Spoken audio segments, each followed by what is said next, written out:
here.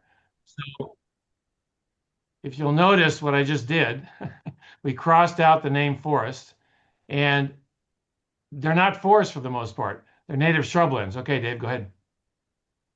So you go up to these signs, right? And you see this sign next, and you're wondering, well, where's the forest, right? And so if you don't know what something's called, for the most part, it disappears, right? So, or worse, you come up with a pejorative name and demonize it. So what we'd like to do is change the name of these national forests as, go ahead, next,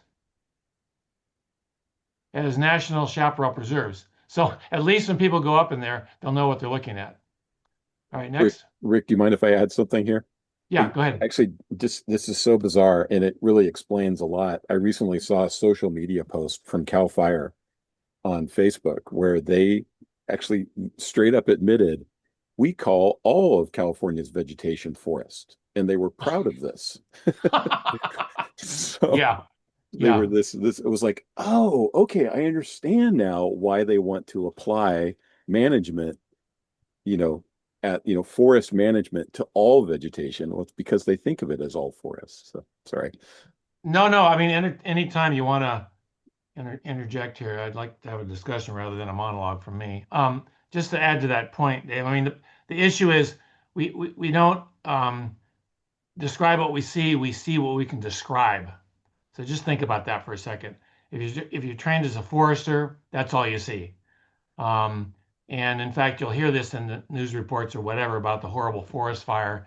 And back in the day when I used to participate in social media, there was one of those infinitely numbers of stupid posts where somebody argued with me about how after the Aceta fire in Santa Barbara, the problem was we hadn't cleared enough trees. Well, I don't think a tree burned in the entire fire. It was all a shrubland, urban wildland interface fire. So people really have this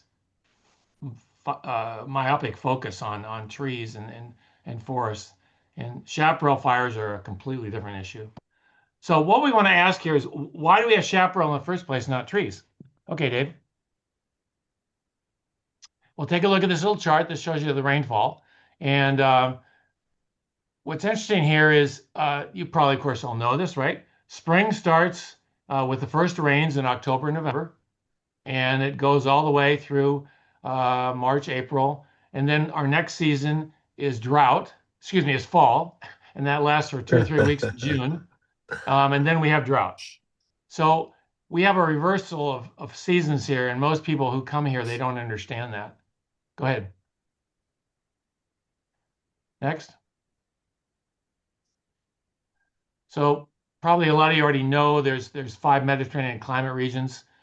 California here, Central Chile, the Mediterranean, the southern part of Africa, and southwestern Australia. And you notice, I mean, all of these things are on western sides of continents for the most part. That's because the prevailing winds are coming from the other way. And so by the time it gets over there to the west side, if it does get over there, it's pretty dry. And so most of the moisture that's responsible for the coastlines on the west is from the ocean directly.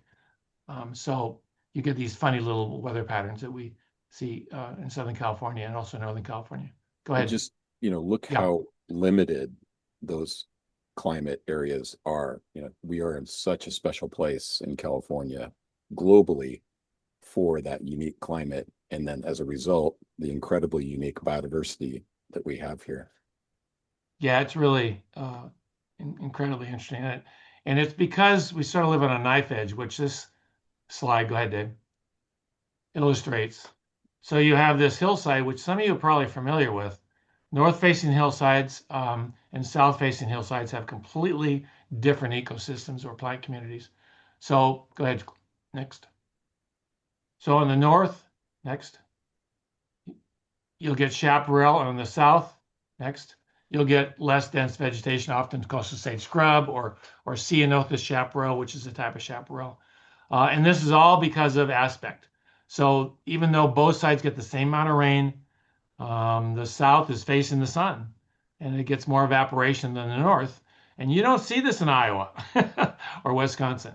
And that's why there's so much diversity here because you do a 360 in Southern California and you can see 4 or 5 different habitats.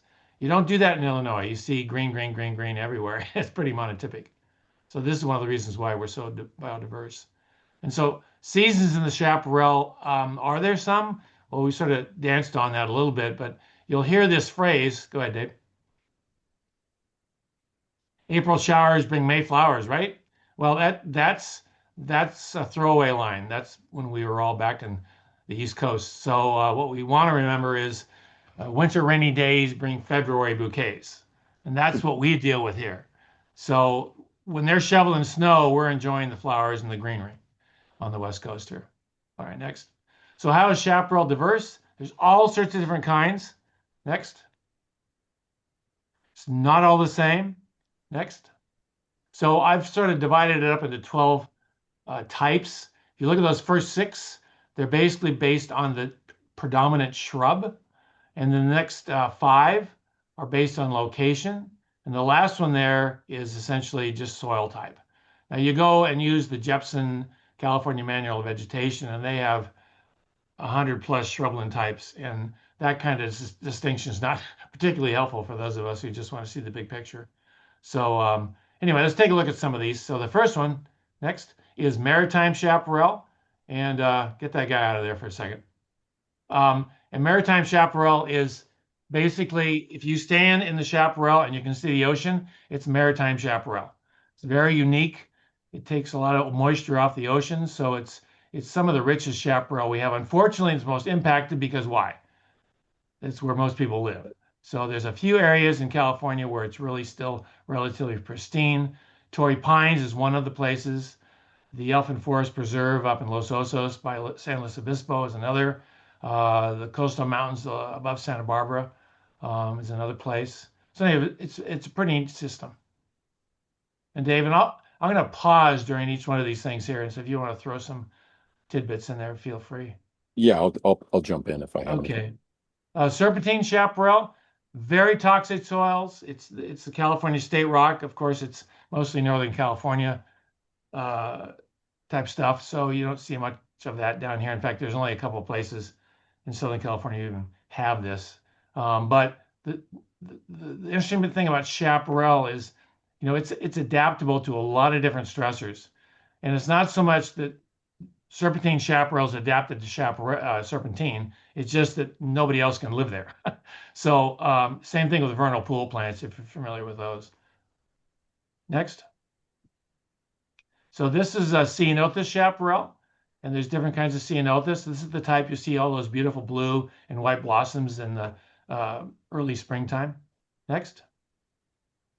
And then you have red shank chaparral in the lower right here, and chamise chaparral up at the top. This is off Highway 8 north of Alpine. Next. And in the summer, chamise chaparral gets this beautiful auburn color with the dying blossoms. It's really quite pretty. And it changes by elevation, right? So if you want to continue to follow the seasons, just keep going up slope. Next. We don't have any fall color, Rick. Oh, well, hey, I'm glad you brought that up. And this is why people in Southern California, especially, are so much more interesting and intelligent than people back east. Because, you don't have to be particularly intelligent to know when the fall appears, right? In Maine. But here, to enjoy nature, you've got to know some things.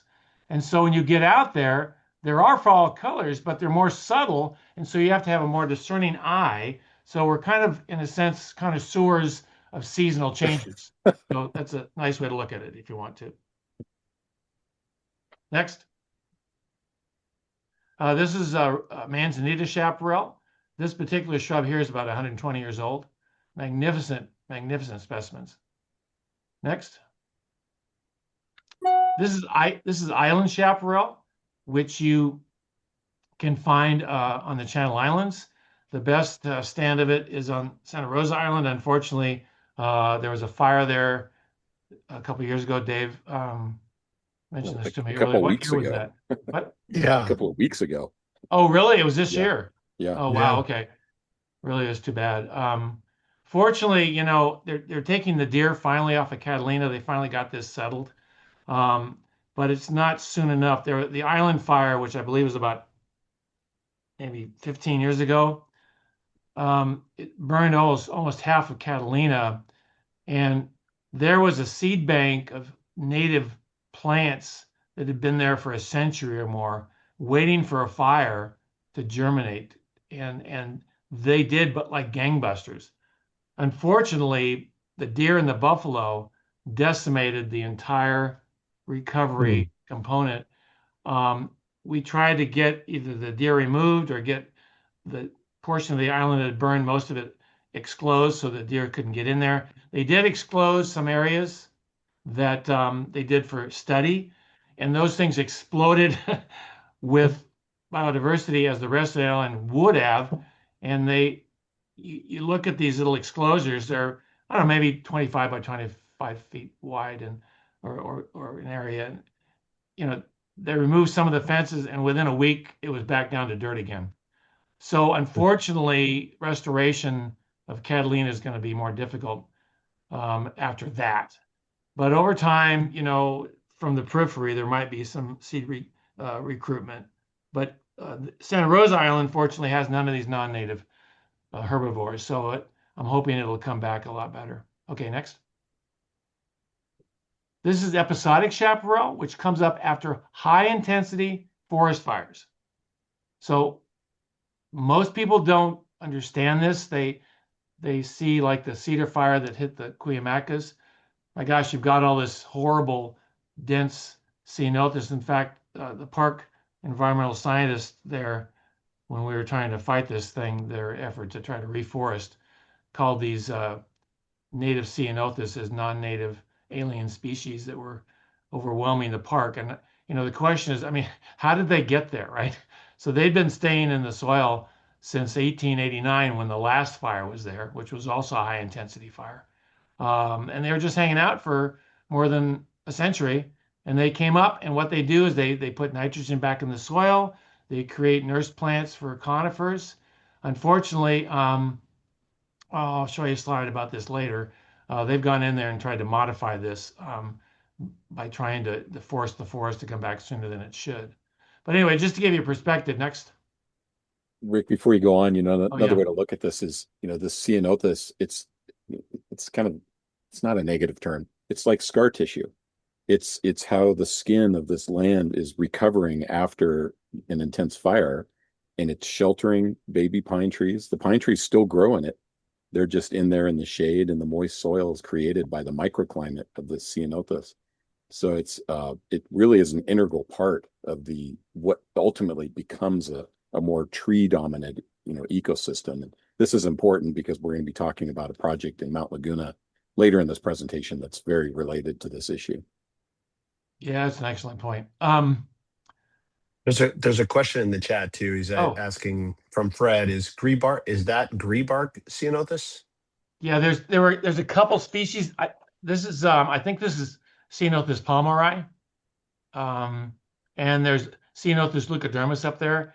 I think that's what's called green bark Ceanothus. So there's several up there. Okay, so episodic chaparral happens in every forest for the most part that burns at high intensity. This is the rim fire a few years after that. And this is not an unnatural condition. After intense wildfires, you get this, as Dave said, I've never thought of it that way, but essentially a healing tissue that's trying to bring back the system, which is essential. Next. And to just look at all of the young pine trees that are Oh, yeah, growing exactly. Yeah. Yeah. amidst, Hmm. the ceanothus and the oak trees, et cetera. So Hmm. it's an incredible mix, and ultimately pine trees will, become to us visually dominant, but not necessarily the dominant species. Right, right. Good point. So this is a picture from 1937, and I like to throw this in because a lot of people talk about how these fires have become more intense, bigger than ever has happened before.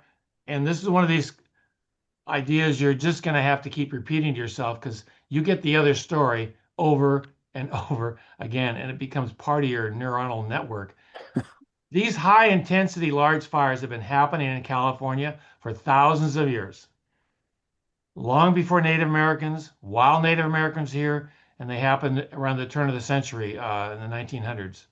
Um, and the thing that determines the size and intensity of fire is one thing and one thing alone, and that's the weather and long-term drought.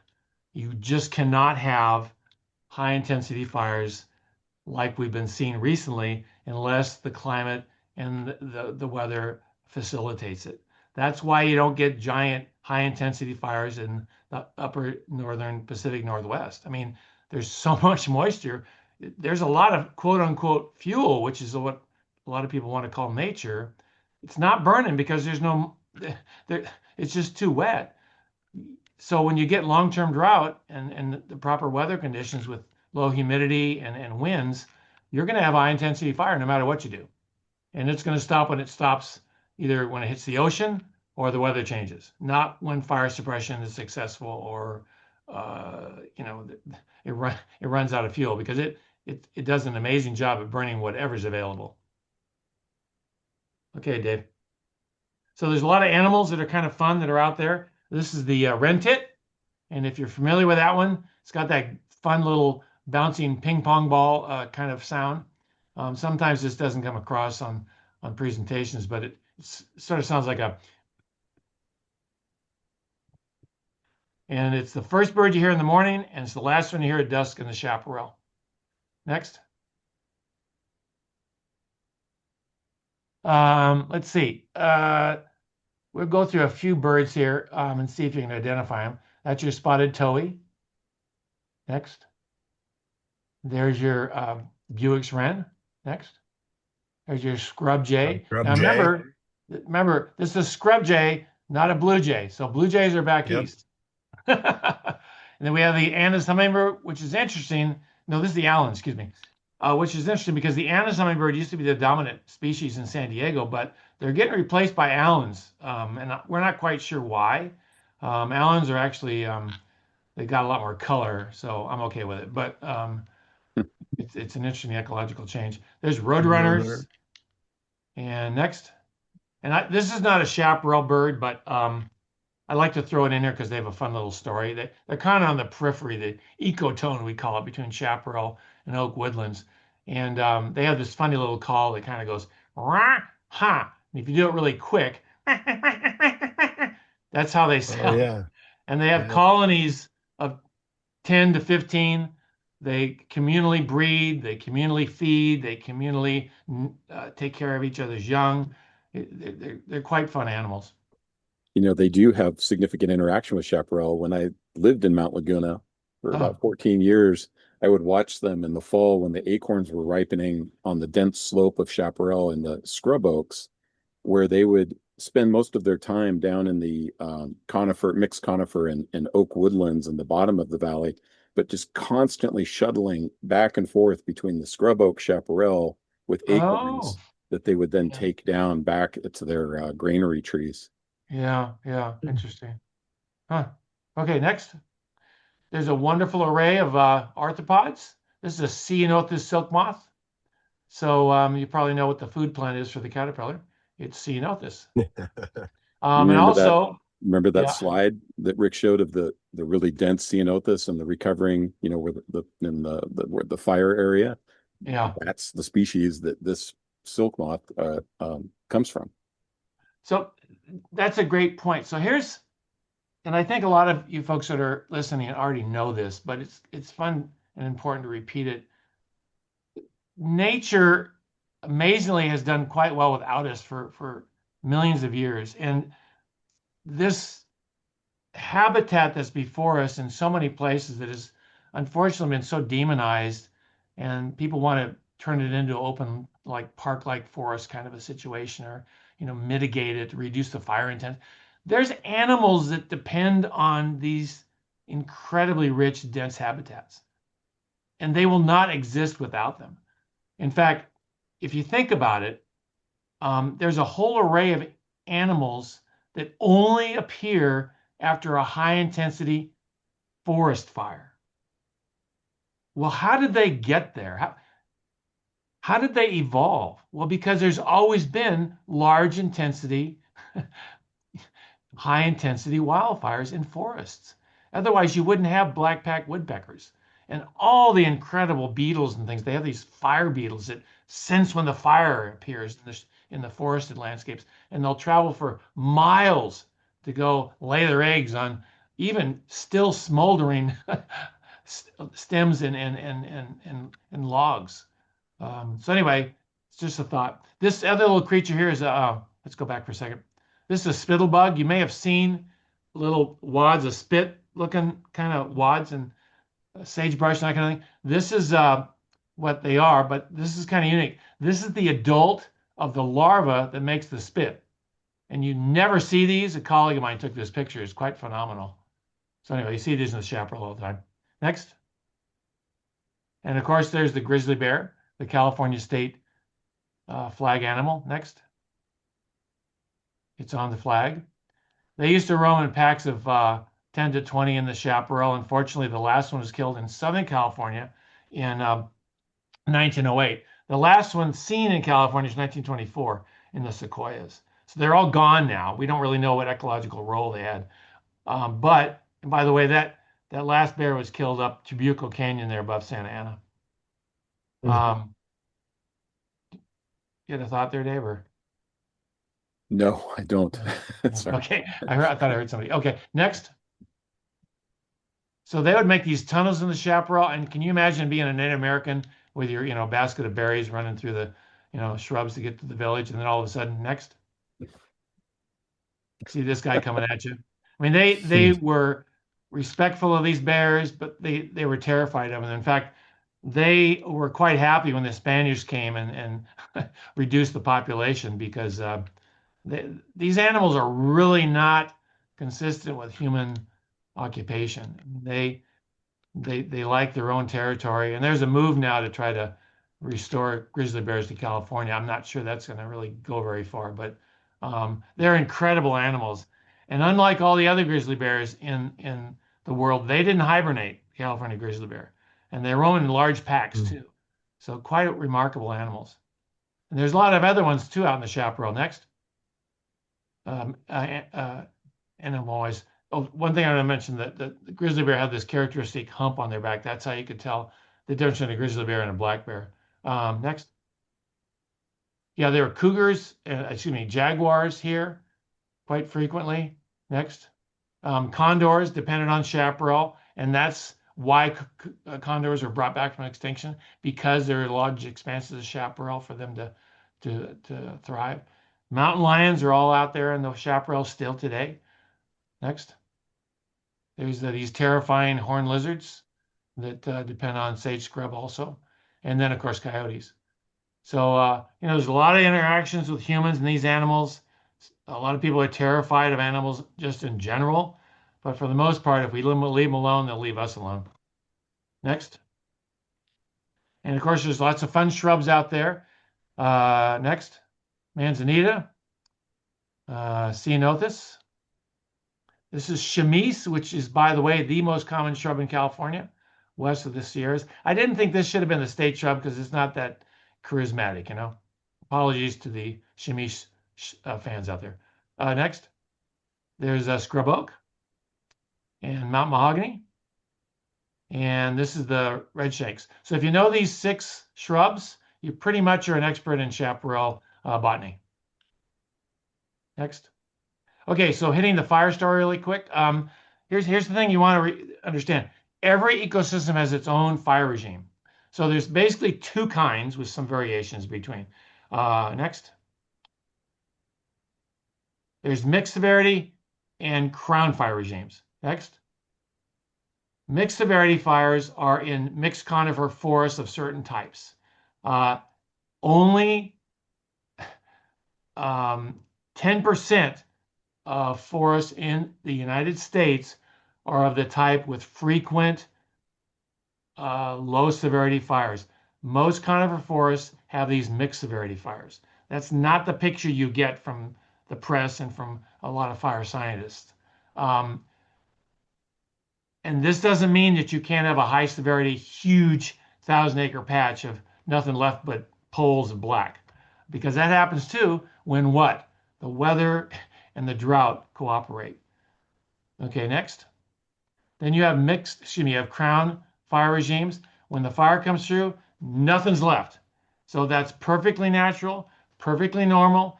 It happens in chaparral and, next, a lot of forested ecosystems like the lodgepole pine forest in Yellowstone.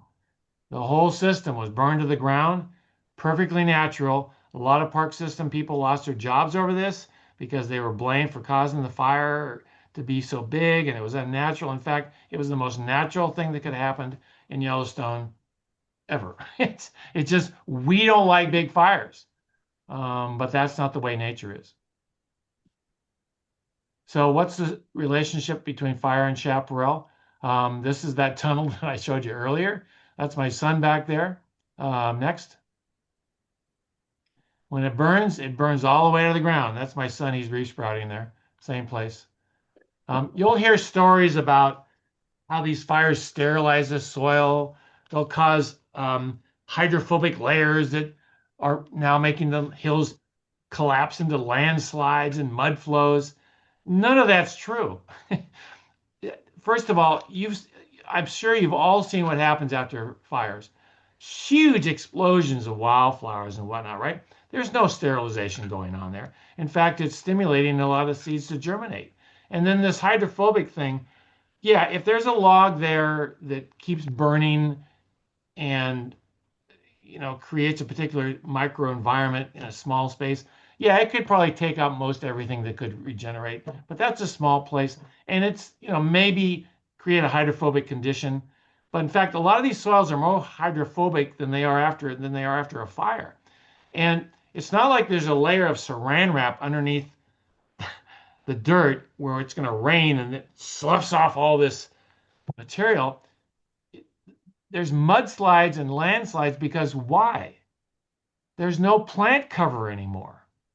But you see, that story about the hydrophobic layer and the sterilizing the soils, it's a double story that supports management practices to do something about it when in fact nothing needs to be done because nothing actually happened. But it's a good story. It's perpetuated. You read it all the time from people who know better because it makes sense, and that's what they do in management circles. Next. So basically, too many fires in Chaparral. Here's the story you need to know. No chaparral. And what does that mean? Well, this is the Laguna fire that burned in 1970, this whole area. This is off the Alpine overlook there by Viejas. The Viejas fire actually burned in 2001, reburned the 1970 fire area, which was okay, and it was recovering. That's that middle area. But then the Cedar fire in 2003 hit that same area, and you notice there's only 2 years difference. And what's coming back? Non-native weeds, which are now in turn more flammable than the chaparral that was there in the first place. And so this is called type conversion. So when you have too many fires, you start losing native shrublands. So what happens is, go ahead, Dave. Fires occurring less than 15 to 20 years apart leads to a number of really significant environmental harms. Reduced biodiversity, weedy grasslands, which is called type conversion. You're converting native shrublands to a different kind of ecosystem, which would be weedy grasslands, and then increased fire risk. And this is the irony of it all. A lot of these so-called fuel treatments, again, it's not fuel, it's nature. What they're actually doing is increasing the flammability of the landscape. The science is really clear. All these big fires all start in weedy grasslands, virtually all of them, because that's where they ignite. And so by doing all these clearance projects, they're actually increasing the chances of fires. Next. So it's best to think of chaparrals adapted to particular fire patterns. So when you hear people say things like chaparrals adapted to fire, you really got to say, well, let's think about this for a minute. And you can ask people, now, do you have fire insurance? And most people, if they can get it now, right? They say, well, yeah, well, why do you have fire insurance? And before they answer, you say, well, because you're adapted to fire, so we should burn you out every 30 to 40 years, right? And they go, what are you talking about? No, you have fire insurance for one reason alone, because it allows you to renew and rebuild and come back to your original state. That's what's going on in the chaparral. These plants are not wishing the fire comes. They don't have some death wish of being burned alive. It's just that the plants that aren't around didn't have these adaptations, and the ones that are did. So it's a natural selection process. And chaparral is fine for centuries without fire. It's perfectly okay. And actually, the older it is, the more vegetation and dead material is going to accumulate. And the hotter the fire is, the better. This is contrary to intuitive logic, right? And what you understand and what you hear. But in chaparral, the hotter the fire, the better for its ecological recovery. And it does a number of things. It takes out the non-native weeds. It scarifies the seeds that require fire cues to stimulate their germination. They don't need it because when you say that, it sounds like, oh, well, let's burn the chaparral every 10 years. No, the fire's going to come. It's just that they have a mechanism by which they can survive fires. So it's better to say that they're adapted to particular fire patterns, not fire per se. Next. Another, Oh, metaphor is the bank account. Oh, Over time, Chaparral is building up its bank account with energy storage in its root systems of many different shrub species, so that when that fire comes, many, like it says, obligate cedar here. It's hard to tell, but some of the chaparral shrubs. Oh, here, obligate resprouters. In the middle, the shrubs will actually resprout from the roots underground from that stored energy. Well, if you burn it again in 3 years or 5 years or 6 years, and again after that in another 10 years, you've emptied that bank account and the shrubs can't recover. Yeah, that's an excellent point. Yeah, I have the basic strategies. The obligate seeders, the plants all die. The adults die, and they recover by seeding, and the seeds can be in the soil, like Dave said, for up to a century or more. The obligate resprouters, all the seeds get burned up in the fire, and they're big seeded plants like toyon and scrub oak, and they recover by resprouting, but they need time to restore that underground root burrow. And then facultative seeders are going to confuse. They don't know which way to go, so they do both. They resprout and they seed. And there's a whole bunch of other strategies too that are kind of interesting. Next. And so after a fire, look what you've got. Just huge explosions of flowers that are stimulated by the fire itself. Next. And there's a whole bunch of things. So I've gotten Forest Service managers saying we need to burn the chaparral to increase biodiversity because all these wildflowers need to come back. And it's like, okay, what's your hurry? The fire is going to come. They're all going to be there. And then over a period of 5 years, the biodiversity is reduced because the shrubs take over. And that's fine. The system is not designed for bouquets and flower shops. It's designed to survive this environment. And so these things are just fine by themselves. They're quite able to cope with the fire regime they're adapted to. Not the frequent fires we're subjecting these to now, though. Next. Here's kind of a fun picture a colleague of mine, Bryant Baker, put together. This same location over a period of time. I think it's over about 3 or 4 years. Same location. So it's kind of fun to see this sterilized soil that was burned unnaturally is just exploding with life over a period of time. Next. And you can bring this stuff into your own yard. This is a lawn in my yard that I took out and I planted all these native plants. Next. And this is after the first year. And when you start doing this, all sorts of wonderful things start happening. Next. Kill your lawn. Yeah.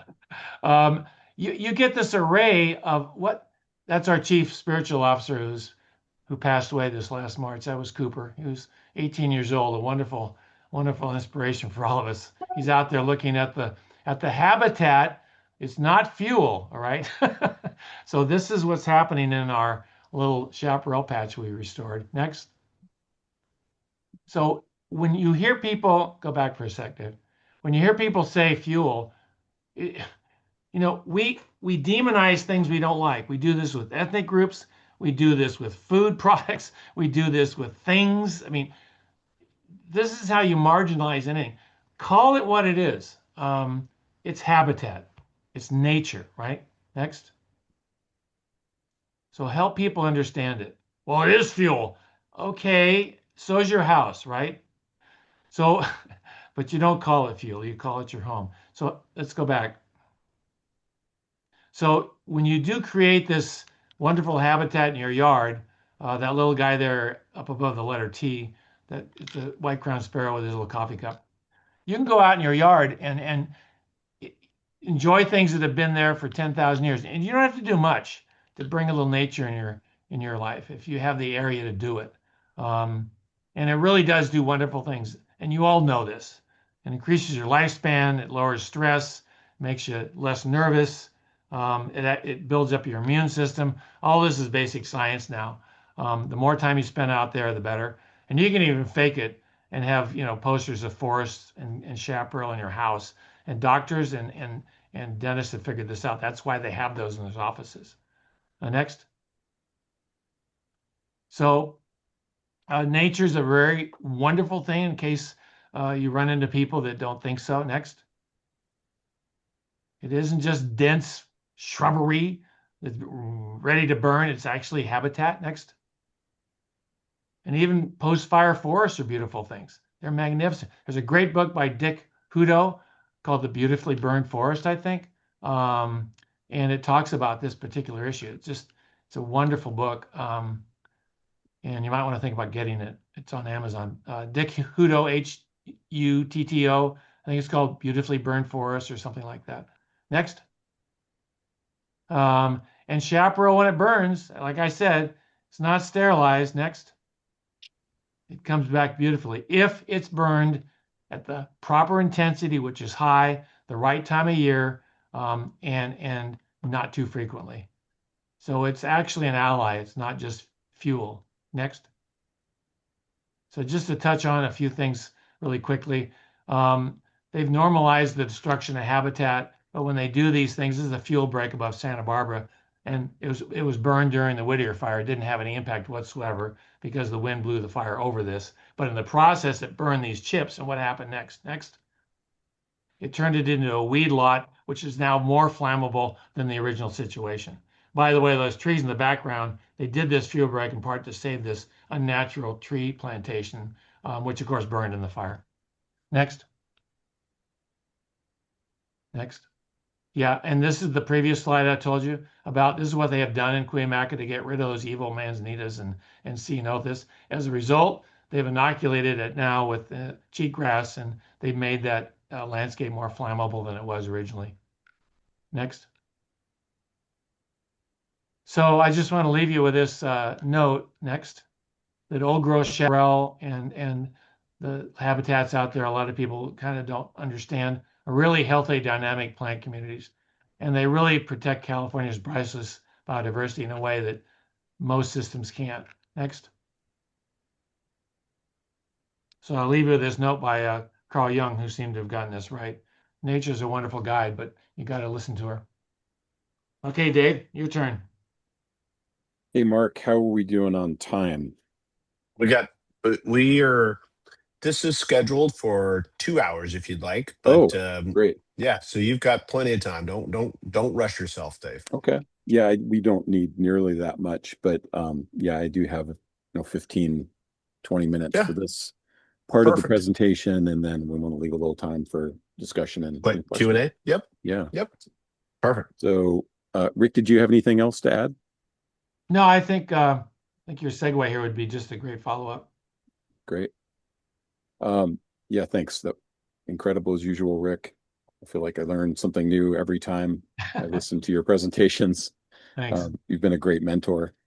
I'm going to switch gears slightly to, we're still talking about chaparral, but we're also talking about other ecosystems that are found in the Laguna Mountains and our local Laguna Mountains in San Diego, and a major, unfortunately, pending threat to those ecosystems in the form of a newly proposed project from the Forest Service. So we're really going to apply many of the things we've talked about, that Rick talked about for chaparral ecology, to the Laguna Mountains, the relationship to, between tree forest vegetation and notice I said tree forest to specify, and chaparral and meadow ecosystems in the Laguna Mountains, that incredible mosaic of habitats and complexity, and the implications of the proposed project up there, and hopefully to inspire you to engage in that, in opposing that project.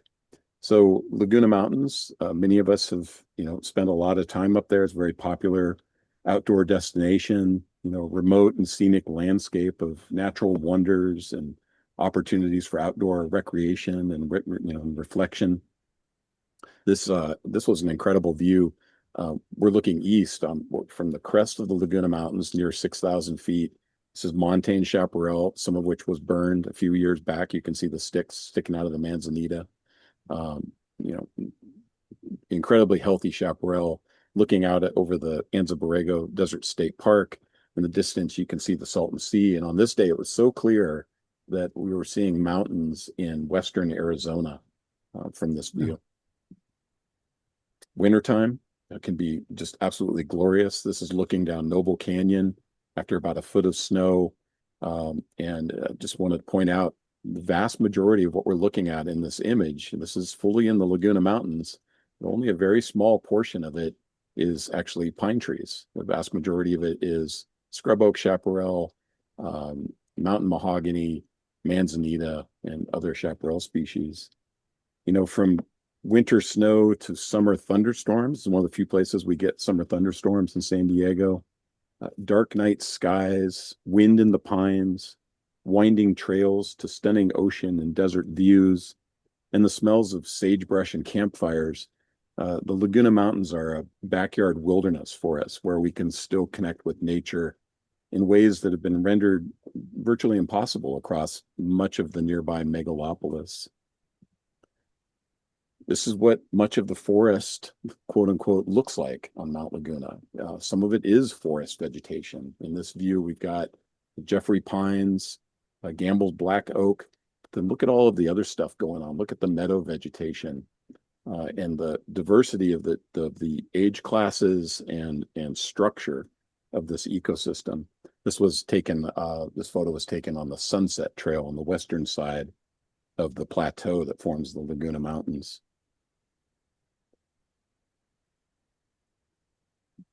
So unfortunately, many of these values are at risk with the Forest Service's proposed 13,000 acre. That's the entire Laguna Plateau and many of the slopes leading up to it, what they call the Laguna Mountains Forest Restoration Project. How's that for Orwellian terminology? Contrary to the lofty title, the project would actually destroy thousands of acres of precious montane ecosystems in a deeply misguided and ignorant attempt to recreate tree forest conditions that never actually existed in the Laguna Mountains prior to European colonization and modern management of the Cleveland National Forest. This is Rick's photo. Rick, where was this taken? Is this the Santa Ana Mountains, or is this up in Santa Barbara? Still have you there? I think it's the Santa Ana Mountains. I'll answer for it. This is an ironic picture. This is in the Santa Ana Mountains. On the other side is Trabuco Canyon, where we lost the last grizzly bear. But the Forest Service went in here and did this to protect the tree farm on top of the ridge there. So the Holy Fire, was it the Holy Fire? One of the fires that happened in the last 10 years went in and burned this entire thing. So it had no impact whatsoever on slowing the fire, stopping the fire, protecting the trees. So what happening was they destroyed a beautiful old growth chaparral stand, and they compromised its ability to recover. And this was the original picture of this scene was on the Native Plant Society's journal, and there's a picture of before and after all three situations, before they grounded up this, and then after the fire, and it's so embarrassing. The destruction they cause, they sell as restoration or fire control. How could this possibly be restoration? And how could it control fire when it doesn't? But Back that's to what that they sold people. Yeah. Orwellian terminology. Yeah. This is, so you know how they do it. I don't think we have an image of the actual device, but sometimes they will park a bulldozer on top of the ridge line and they roll this giant ball, this huge weighted ball on a chain down the slope to crush the vegetation. Here you can Yeah. see the tracks where they just ran dozers up and down and masticators up and down the steep slopes. Several environmental organizations led by the Chaparral Lands Conservancy, my organization, not to be confused with Rick's organization, different one, similar name, both based in Escondido, but different organizations. We have sent a letter to the Cleveland National Forest leadership opposing the project and where we object to the incredibly unnecessarily heavy-handed, counterproductive, and destructive proposed methods of project implementation. Proposed activities in that Laguna Mountains Forest Restoration Project will only really financially benefit huge corporate tree contractors that know everything about chainsaws and chippers and nothing about sensitive forest, meadow, and chaparral ecologies. So this is back to Mount Laguna, view of the Laguna crest, again, predominantly covered with montane chaparral. And then you can see these patches of beautiful Gambel's black oak that are recovering after the whole area is recovering after, this is about 10 years, I'm guessing, after the Chariot fire. The core premises and justification for the project are fundamentally false.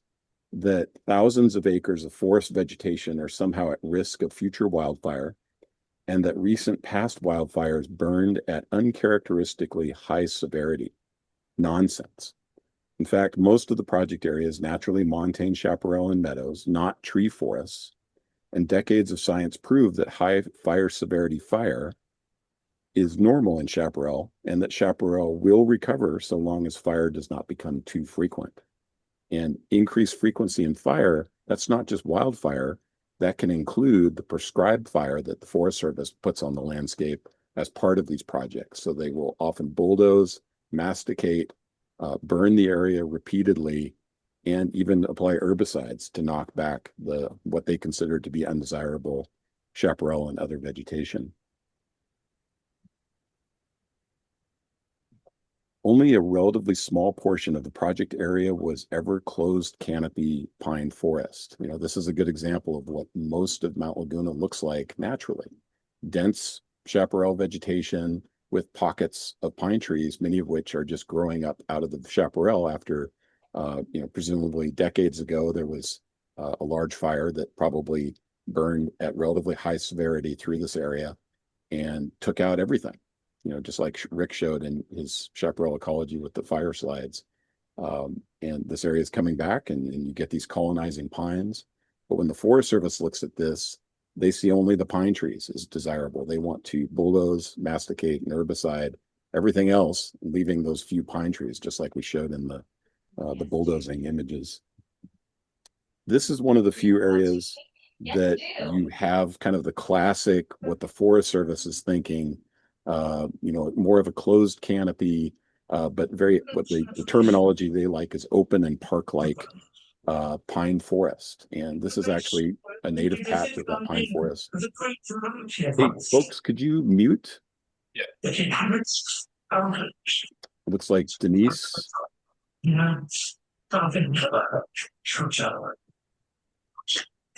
Mark, are you able to mute? Yeah. Yeah. There you go. Yeah. Yeah. You can delete. Yeah, there you go. Go ahead, Dave.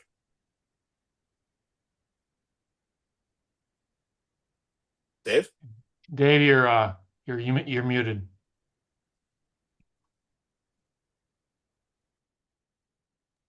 Hey, Dave, you're muted. There you go. Okay. All right. Can you hear me now? Yep. So this is one of the few areas in Mount Laguna that actually is dominated by, pine tree forest. And you can tell in part that this area has been like that for a very long time. These are actually old growth pine trees, as indicated by the orangish color that you're starting to get on the bark you really don't get until these trees are well over 100 years old. So, in other words, I'm trying to, point out that there are a diversity of different ecosystems on Mount Laguna, including some tree forest dominated areas.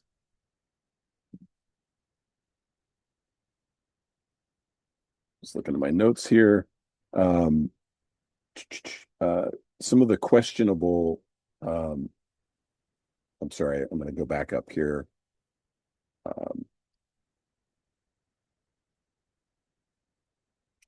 Many of the areas of Mount Laguna are what I like to call kind of a glorious mess of mixed conifers, oaks, chaparral, and meadow vegetation. It's an extremely complex mix of vegetation that supports incredible biological diversity. So here you've got, like we talked about before, a few pine trees, including one very old one and a bunch of very young ones. But then look at those oak woodlands in the background, the Gambel's black oak. You get areas that have a lot of, dead and down vegetation, which is just fantastic habitat for wildlife, birds and small mammals, whether it's a bat or a chipmunk. And then unfortunately, you get back to the Forest Service's methods. The project would use terribly aggressive and destructive methods. What they call site preparation means stripping whole mountainsides of chaparral using bulldozers, masticators, and herbicides in areas of vegetation they wrongfully deemed to be in competition with trees. The Forest Service methods are unfortunately on full display in a project that they did just last fall. This slipped past our radar. It had a very innocuous name, so those of us watching Forest Service activities, we saw this Jeffrey Pine planting project that was on the Forest Service's website. It ended up being, so they ended up doing that site preparation where they bulldozed 100 acres of chaparral right near the Garnet Peak trailhead. That's Garnet Peak there in the background. You park on Sunrise Highway and walk a couple of miles through the chaparral to get to Garnet Peak with beautiful views of the desert. And where they did this really systematic and large-scale removal of natural chaparral to plant a plantation of pine trees. This is vandalism, not restoration. Another image of that area. So when they bulldoze the chaparral, they pile it up and then they burn it. So this was a burn pile site. And look at the damage they ended up doing to a pine tree that was growing naturally in the dense chaparral.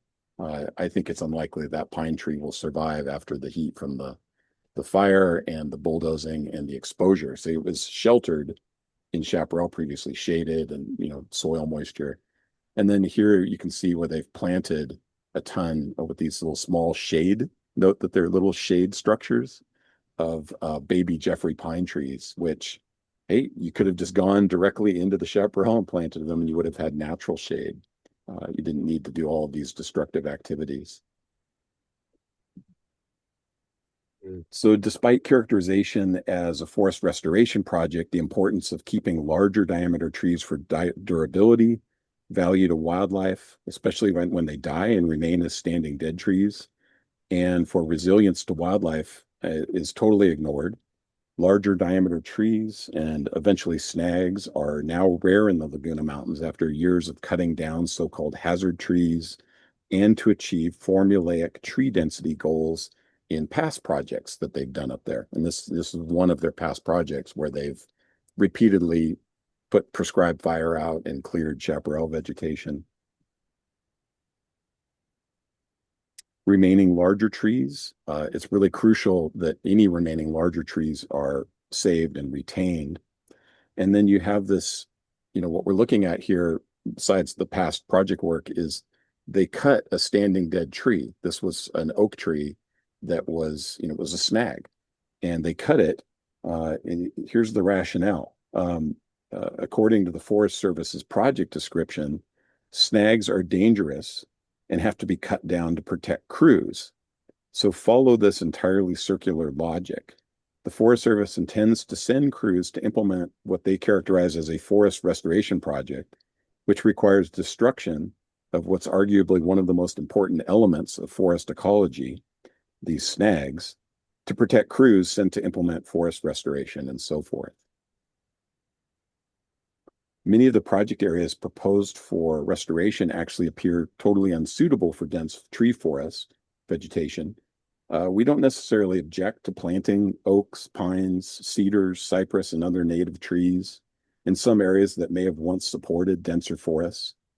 But these are only a small percentage of the project area and certainly shouldn't be subject to that destructive site preparation, with all of the destructive practices leading up to the tree planting that I showed earlier.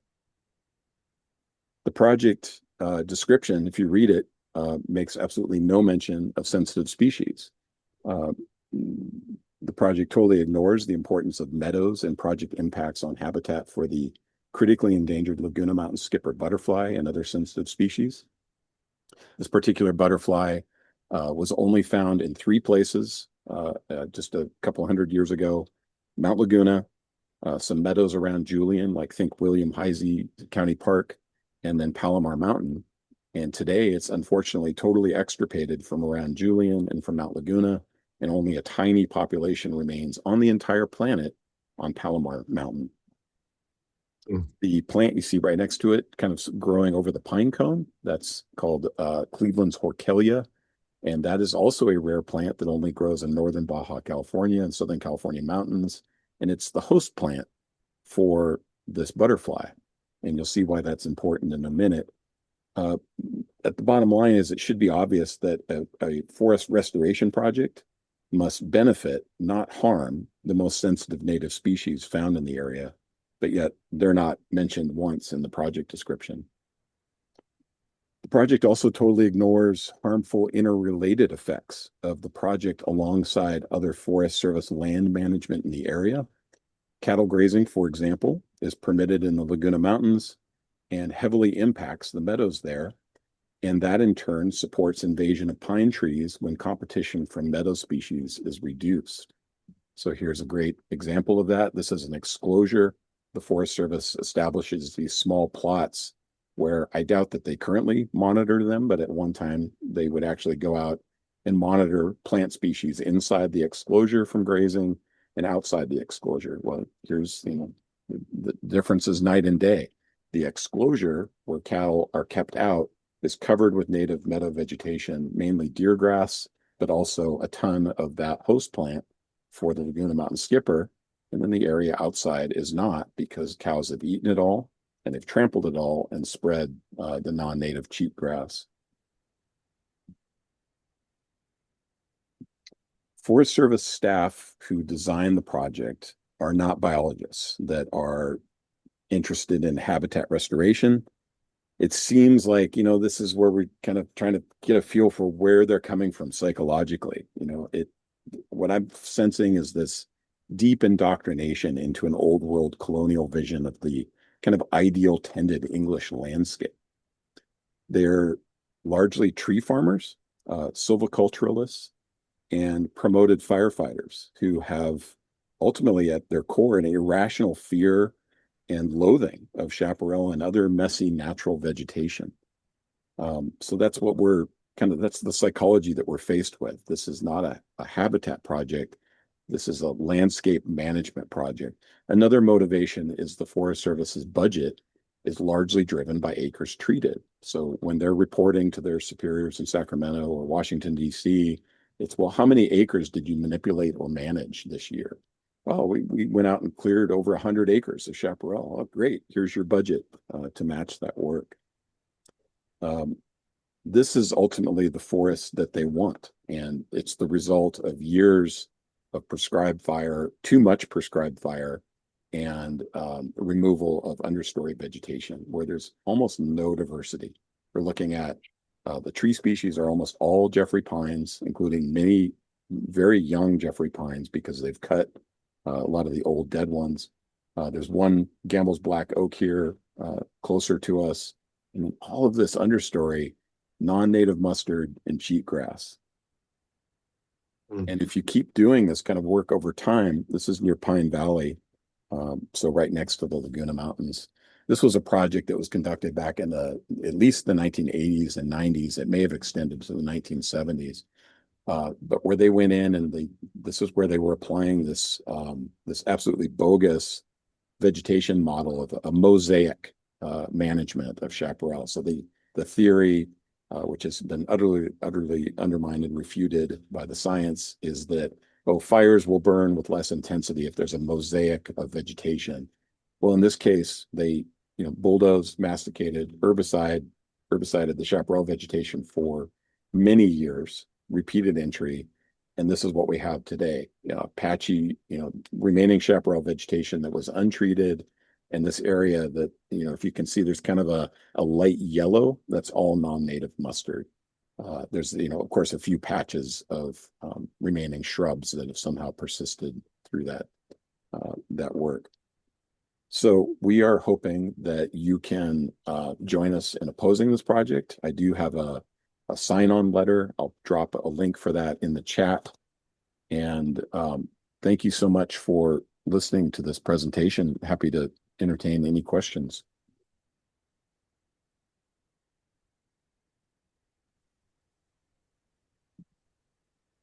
Hey, Dave, just a question about the project. So we fought together a previous iteration of this thing, what, 10 years ago? So this is sort Yes. of a rehash of that. And the difference now, though, is that the Forest Service has been eviscerated staff-wise, which initially, in my mind, was actually a good thing because we've done nothing but fight the Forest Service from destroying habitat. But what has happened actually, they have kept people that are very happy to facilitate these categorical exclusions and to ignore habitat environmental concerns, to make it easier for them to do what they've always wanted to do. And so they're getting the directives right from Washington, D.C. So anyway, it's it's quite the challenge to keep up with these things. There is a question from Jesh. Jesh, do you want to answer? Just ask it. You should be able to just ask your question out. Just go off mute and ask your question. Yeah, for sure. Hey guys, thank you so much. I appreciate you so much and all the advocacy and really bringing the right perspective to these habitats and the really questioning the management practices. I think there's so much. We just align with so much of what you're advocating for. So, I guess one of the questions that I have is, best case scenario, the habitat hasn't been damaged or impacted, but in those cases where too frequent fire or overmanagement has resulted in the persistence of invasive species, or along roadways or trails that continue to bring invasive species as vector areas into these habitats, what does the science that you guys have access to show is the best way to support those impacted areas back to self-sustaining chaparral habitat, whether that's just completely leaving it alone and hopefully over the next 50 to 100 years the native habitat takes over, or is there some form of management that you think can help support those impacted areas back to self-sustaining chaparral? Thank you. You want me to take a stab at that, Rick? Sure, go ahead. So my organization is working on habitat restoration projects closer to the coast. It's all been very small scale. So we do need, I do have a vision for some places along the coast where it would be very large scale habitat restoration. There's 3,000 acres on conserved lands in the northern city of San Diego. There's several canyons around the communities of Forest Ranch, Duluth, Torrey Highlands, that were all bulldozed for tomato fields in the late 1970s and 1980s before the area was developed. So all of the conserved lands there now are, even though they're protected, they're nature preserves, all totally covered with non-native grasslands, artichokes, mustard, the works. There's very few native, patches of native vegetation left. So that place just needs to have massive amounts of management to reestablish a foothold for the natives. And that management, for example, you would do several cycles of watering to, or, during the rainfall season, grow up the non-native vegetation and then immediately mow it all down so that it can't set seed. And you do that over and over and over again until you exhaust the seed bank. Once you've done that over, say, 3 to 5 years, then you go in and start seeding the heck out of it and planting with the natives. So it's very intensive, but that's what you would do in a place like that. A place like Mount Laguna, where all that cheatgrass is already established under those pine trees, that cheatgrass is never going away. There's no way. It's absolutely a landscape scale issue. So the best you can hope for is replanting the natives and seeding the natives where that seed bank has been depleted or where the roots have been eliminated, to try and get give them a foothold to spread and establish amidst the non-native landscape there. Yeah, Rick? There's been a lot of success in restoration of coastal sage scrub habitat. For whatever reason, I mean, it's not as fire sensitive. It doesn't depend on fire cues for the most part to recover. Chaparral is incredibly difficult because of that particular issue, because of its relationship to fire. So the Forest Service has tried it in a number of areas, and the amount of resources it requires for chaparral anyway, in my opinion, is I'd rather use that energy and money to buy property to protect it. But that's kind of a sketchy thing too, because you you give it to conservancies or the state or whatever, and they're going to go in and grind up and do these treatments. So it's almost like you need private entities to do this, so they protect it from the government now. Aquatic environments, incredibly amenable to recovery. Riparian areas, vernal pools, they've done some wonderful things. So it's sort of a, cost benefit analysis. Where's the best bang for your buck? Is the governor's office aware of the problem with the destruction of the chaparral? Can the governor's office do anything about it? Yeah, they're one of the key promoters of chaparral destruction. They want to clear hundreds of thousands of acres a year in the state. And in fact, this is a long story, but we tried to deflect these efforts by saying, look, the bottom line is you want to protect lives and property from wildfire, right? Okay, so the science is really clear how to do that. You want to harden homes, focus vegetation management directly around communities. And we thought if we would just present that story with the supporting data, those of us who elect people to protect us would say, oh, that makes sense. So unfortunately, what happened was they used that narrative to lie to us a couple of years ago when they allocated $1 billion for fire mitigation efforts, right? And they said half of the money is going toward these home hardening projects, when in fact less than 5% was. So not only do they promote these destructive habitats, but they're actually lying about what they're doing. It's very discouraging. And I think the only solution is to vote them out and to get people who understand the system.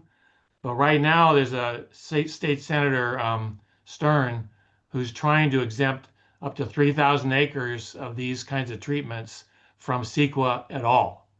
And I think there's so much money and so much initiative and panic over fire.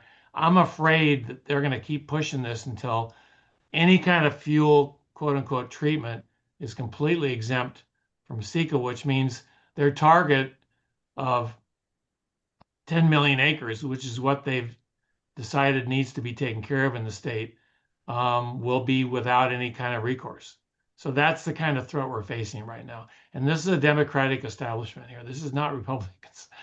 So it's very concerning. So I think that's why the Sierra Club's so important, because the local chapters really have a lot of community-based support to get their local representatives to understand. But it's not a one-shot deal. Cal Fire is in those basement offices with those legislators every day having lunch. and going up there once a year with your lobbyist, you got to keep on it day in and day out. And then when you get a new legislator, you do the same thing. And as John Muir said really clearly, I mean, it's it's an endless battle. They only have to win once. No, So discouraging. God. yeah, but I just want to back up a minute. You can't let that knock you down, right? So Yeah. you tackle what you can do, realize the system has always been difficult to deal with, and you celebrate that letter you send, the testimony you give, the 5 acres you preserve, the vernal habitat because you keep focusing on how horrible things are, you're going to burn out and accomplish nothing. All So right. you got to stay focused on what you can celebrate and what you can accomplish, and keep focusing on, maybe the bigger picture will get fixed, but focus locally, and then, hope it all places together so that you can kind of feel good about it. But you try to change the world, you're in a world of hurt. So focus on the local efforts that can make a difference. Thank you. And just a reminder on that, I did post a link in the chat to a sign-on letter to oppose the Laguna Mountains Forest Restoration Project. So you can go there and sign up, and we'll add your name to communicate to the Forest Service. Yeah, that's a great idea. And phone calls and harassment, constant letters, constant showing up at hearings. And you do know they don't listen to you at hearings. I mean, they've already made the decision long before the hearing. We really have to confront this situation. So when you know that, why do you even testify? You testify so you can establish standing, so you can sue the bastards. I mean, that's really the main thing that works. And we won a big one here a couple of years ago. How long this continues, I don't know, but you just got to keep going and stay focused on what you can accomplish. Yeah, on that note, I like to relate the story. There's a gentleman lives in Santee by the name of Van Collinsworth. Oh my Some of you God. may know. And this guy has almost single-handedly fought off the huge, many thousands of acres and proposed homes Finita Ranch project since the early 1990s. The developer is now on their 5th approval of this project by the Santee City Council, and Van has them back in court again.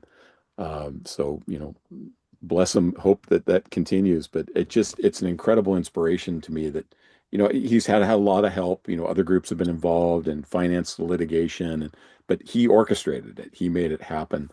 Um, Ellen Bowder, my vernal pool mentor, expert scientist in vernal pools, sued the Navy back as an individual back in the 1990s when Interstate 50 or State Route 52 was built through Kearney Mesa, and the Navy was just going to sell off the land south of 52 with a bunch of beautiful vernal pools for development because it was disconnected from the base by the freeway.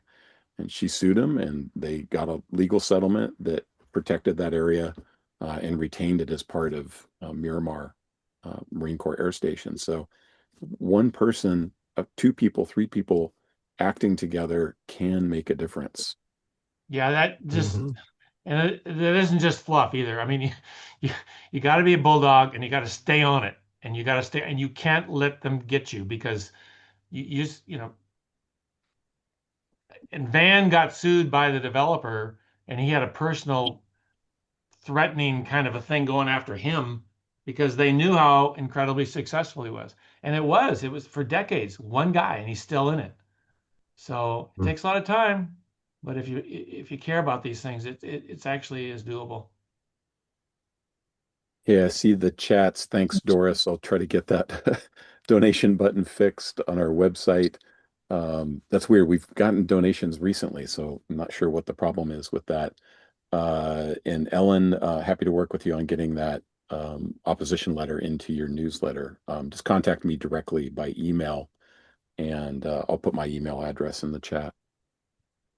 There's something I want to add. It's a little far afield from us in San Diego, but if you're familiar with Tomales Bay State Park up by Point Reyes, um, State Parks unfortunately is not a particularly good steward of their lands, and they've been seduced by CAL FIRE to do all these treatments, as we've seen in Cuyamaca. But they have in mind this notion that these bishop pines up there are decadent and they need to be logged and burned and taken care of. And anyway, we lost in the Superior Court, but we filed an appellate court brief. And I think we got a pretty good shot at stopping the project to allow this system to recover. So here's what they're doing. The system, Bishop pines require high severity fire. They're one of those forest types like lodgepole pine forest that's the kind of fire they do. And the California Vegetation Treatment Program, which is the thing we sued in the other case, specifically says that management of Bishop pines needs high severity fire. So you've got this state document that says that's how you manage it. And State Park says, we want to go in and do logging, pile burning, mastication to create a more open forest that prevents the exact stimulus that causes the forest to recover, which ironically happened several years before in the Vision Fire that's exploding now right next to the park with just thousands of bishop pines and ceanothus. It's a nature wonderland.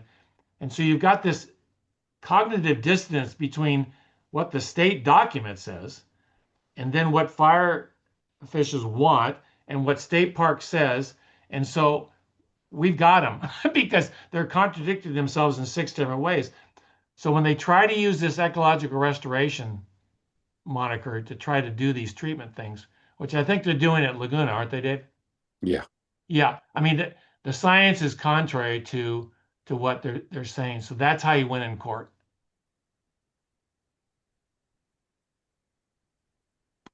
I mean, and just to add to that, I think the biggest additional pressure on that is the insurance industry doesn't really care about all of this, and so having that advocacy base of people that fire safe councils that actually understand the ecology, the actual fire ecology, and not the estimated fire ecology, I think is really critical because the insurance companies are just saying cut everything down, and I did almost an identical presentation to all of the fire safe councils in San Diego yesterday that was saying, hey, you don't need to clear the entire canyons. These are what make our county beautiful. And I actually decided to use AI for one thing, and it was to strip all the vegetation out of an aerial photo of the canyons. And I'll send it to you. It's like a doomsday picture. And, no one wants to live in a space with no plants. And yet that's what we're being told. And that's what the insurance companies are forcing people to do.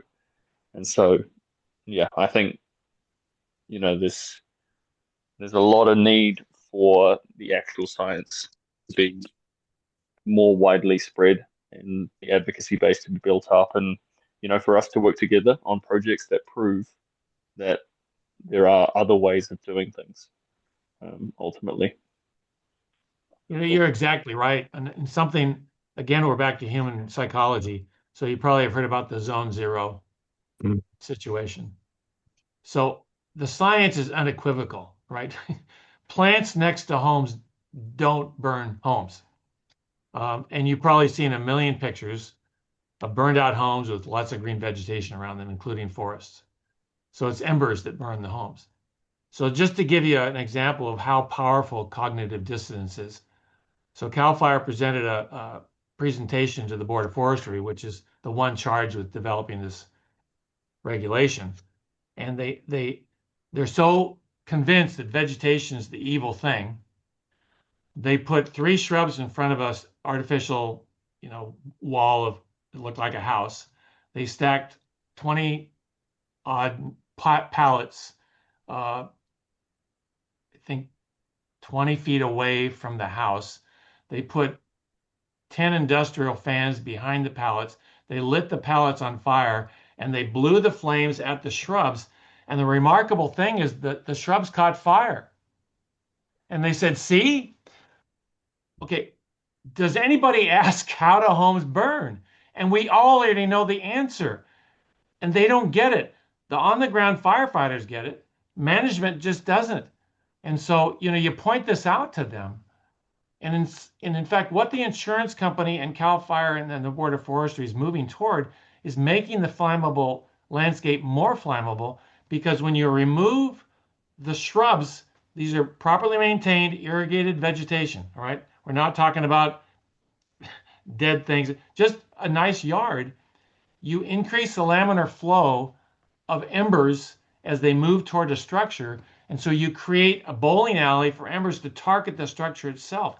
So removing those plants from zone 0 and from your yard actually increases the chance your home's going to burn down. And the fact is, there's never going to be enough fire engines or personnel to defend a home to use that defensible space anyway. And many of you probably know this if you've experienced this firsthand. The only way to protect communities is to make them fire safe structurally and community wide. And what that means is start getting people to be responsible for their own community safety. And there's a lot of things they can do there, but we've turned it all over to the fire service now, which is completely incapable of dealing with the responsibility, as they saw in LA. And what are they going to do? They're going to blame nature.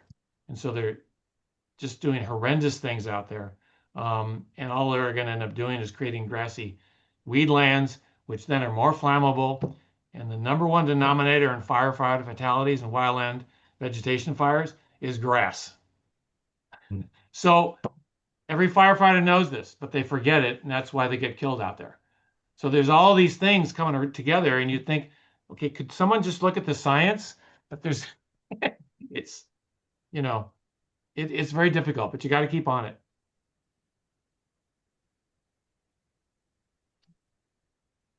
Well, I think the questions have kind of dwindled down, but I wanted to take a little bit of time and really, before we wrap up this evening, I want to extend my sincere thanks to you, Rick and Dave, for sharing this knowledge and passion for protecting these landscapes. And really, thank you so much for joining us tonight. And this is something that I think there are so many people that don't understand this, and it's so important for the future of our region. And in many ways, what makes our region so incredible.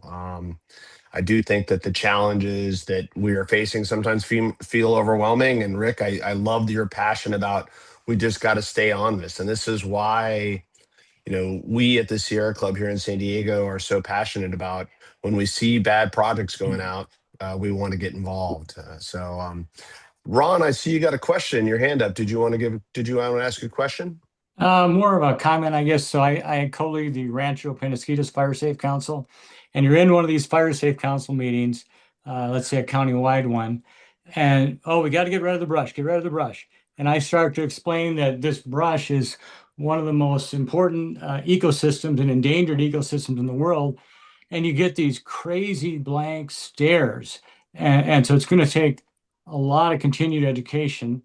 And I should mention, Lisa Ross and I are in some bi-weekly meetings with Karen Mackey at the State Sierra Club level. And we're basically trying to say, quit throwing money away on thinning forests and put that money into home hardening, because home hardening really does work. Get those wooden fences off from touching your house, get the vents to be small, and you can save property. And then the other point is, like, I look at my house and the fire safe stuff I've done, it's my neighbor's house. That's my problem. So it's got to be a community approach. So thanks for all you're doing. Doris, you have your hand up as well. Yes, do you have one paper or one presentation that I could hand out? Or I'm going to a La Jolla community meeting in August, and they're going to talk about Zone 0. And I just want to make sure that people are aware that perhaps, the point of view of not cutting everything down. And what you presented today. I have a little handout. I'm going to try to find it now, and I think I can put a file in the chat, can't I? Yes, you can, Rick. And Rick, the other thing too is that all you have to do is get it to Dave, and Dave can get that to me, okay. and I can Right. I can get it to the group, no problem. Okay. So, but yeah, Rick, Dave, any last thoughts before we call it a cocktail hour evening. Get out there and enjoy the Chaparral. You know, we live in I this agree. one of the most special places on the entire planet. If you do nothing else, go enjoy these special places, not just as a user, as a hiker or a mountain biker or an equestrian or off-road vehicles. Go smell the flowers, look for the insects, go check out the Laguna Mountains after a thunderstorm in the summertime or the snow in the winter. Connect to the place, and then the defense of that place will come naturally. Yeah, I couldn't, that's, yeah, I couldn't say it any better. I mean, honestly, and I'm sure a lot of you know who Abby is, and he said the same thing. You just, you know, be a half-hearted activist, spend enough time to keep yourself sane, and you going out there and enjoying it. It brings so much benefits to you, and take some people out there that wouldn't necessarily think about it. Because the thing that I've found is nature surprises. What does that mean? You cannot go out in nature ever and not be surprised by something. That's not the case in civilized structures and homes and cities. I mean, yeah, you see a beautiful building, that kind of thing. But boy, uh, the other day, you know, this Oriole was dropping off. We have a little Palo Verde tree that has all sorts of insects, and he dropped down on the ground, and I had no idea how small Oriole tails were. Now, I know about Orioles, but it just sort of blew my mind. And that spittlebug thing, the adult, I mean, what? And then what else did I see recently that was just amazing? Oh, there was an acorn woodpecker. No, a Nuttall's woodpecker making a hole in a tree that I had in my yard that was dead. So of course I promptly went out there and tried to prop it up because it was about to fall. The only thing it was holding up was a couple twigs from an oak tree. And I was sitting there watching them, and acorn woodpeckers showed up. So I discovered that acorn woodpeckers kind of they harass the Nuttall's woodpeckers. And anyway, you're seeing this stuff, and you know, I guess you can watch people at the airport. They're also kind of weird, but you know, there's nothing quite like just watching nature. It's just always something new, and that's what keeps you going. It's exactly right. I went out for 12 hours last Saturday. Yeah. I drove out to a remote road that I like on the Cleveland National Forest near Julian. It's dispersed camping. You know, you're just allowed to park and camp. So I have my Yeah. rooftop tent, and I got there at dark because I wanted to see the dark night sky when there was no moon. I haven't seen it for a while. I just needed to see that again. I had that need. So I, stayed up late, and I got to see the Milky Way coming up. So there's shooting stars, I saw the alignment of Jupiter and Venus and then Mars that I've never seen before all together in the western sky. Now I'm just walking around in the dark, and here's one of these glowworms. Did you know that we have glowworms in Southern California? Yes, I've never seen one. I've only seen them like 5 times in my life, but here it is, a little green glow on the ground, and I take out my Wow. phone so I can shine a light on it so I can see what it looks like. And it's actually It, the female's larva is the larva that's glowing, and there's a male glowworm beetle that's, like on her. it's a beetle. Yeah. Yeah. I mean, like, I never would have seen this if I hadn't gone out to the Cleveland National Forest to just walk around for a few minutes. And then I went to Cuyamaca Lake the next day, look at birds for a couple hours, and that was it. But I mean, like, that's going to get me through for a month, at least, for just being like blissed out, after being in incredible nature. Yeah. Well, I agree, and I can't think of anywhere better way to end this evening. So thank you guys. I want to thank everyone who showed up. This was great. Great participation tonight. You guys brought a lot of really good people here.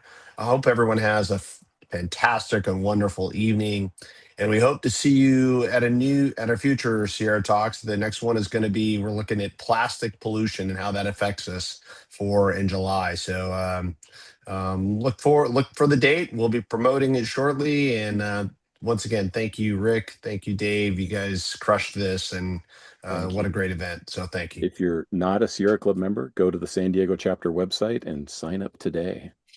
Yeah, thank you, Dave. I can't believe I forgot that.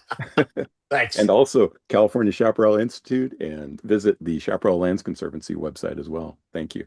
Yeah. Great. Take care, Thank you. y'all. Have a Good great night. night.